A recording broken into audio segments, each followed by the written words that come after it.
கேரளத்து பெண்கள் என்றாலே நீளமான கருமையான கூந்தல், அழகான கண்கள், மென்மையான மற்றும் பொலிவான சருமம் இவைதான் நம்முடைய ஞாபகத்திற்கு வரும். இதற்கு அவர்களின் அழகு பராமரிப்பு தான் காரணம். அந்த மாநிலம் முழுவதும் இயற்கை வளங்களால் சூழப்பட்டதும் இப்பெண்களின் அழகுக்கு காரணமாகும். கேரளத்து பெண்கள் தினமும் தங்கள் தலைக்கு தேங்காய் எண்ணெயை பயன்படுத்துவார்கள். அதிலும் தினமும் தேங்காய் எண்ணெயை தலையில் வைத்து ஷாம்பு போடாமல் வெறும் தலைக்கு குளிப்பார்கள். இதனால் அவர்களின் முடி பட்டு போன்று பொலிவாக இருக்கின்றது. சருமம் மென்மையாக இருப்பதற்கு காரணம் மஞ்சள் பயன்படுத்துவதுதான்.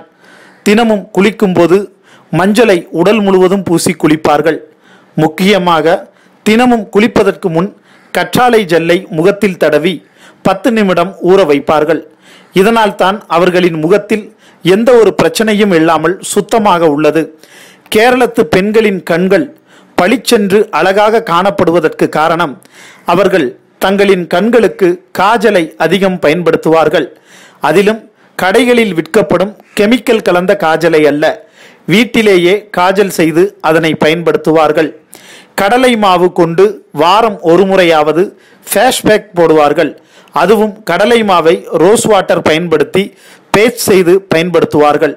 இதுவும் அவர்களின் சருமம் பிரச்சனையின்றி இருப்பதற்கு காரணம். கேரளத்து பெண்களின் நீளமான கூந்தலின் முக்கியமான ரகசியம் இதுதான். அது என்னவெனில், இவர்கள் தங்களின் கூந்தலுக்கு ஷாம்புவிற்கு பதிலாக செம்பருத்தி பூ மற்றும் அதன் இலையை அரைத்து அவற்றை கொண்டு கூந்தலை அலசுவார்கள். பொடுகு வராமல் இருப்பதற்கு இரவில் படுக்கும்போது ஒரு கையளவு கறிவேப்பிலையை நீரில் ஊற வைத்து அந்த நீரை கொண்டு மறுநாள் காலையில் தங்களின் தலையை அலசுவார்கள். இதுதான் இருப்பதிலேயே முக்கியமானது. கேரளத்து பெண்கள் தினமும் இரவில் படுக்கும்போது சிவப்பு சந்தனக்கட்டையை நீர் பயன்படுத்தி தேய்த்து முகத்தில் தடவி இரவு முழுவதும் ஊற வைத்து மறுநாள் காலையில் கழுவுவார்கள். இதனால் தான் அவர்களின் முகம் கொழுகொழுவென்று அழகாக உள்ளது. ஷாம்புவிற்கு பதிலாக சீகைக்காயை அரைத்து அவற்றையும் பயன்படுத்துவார்கள்.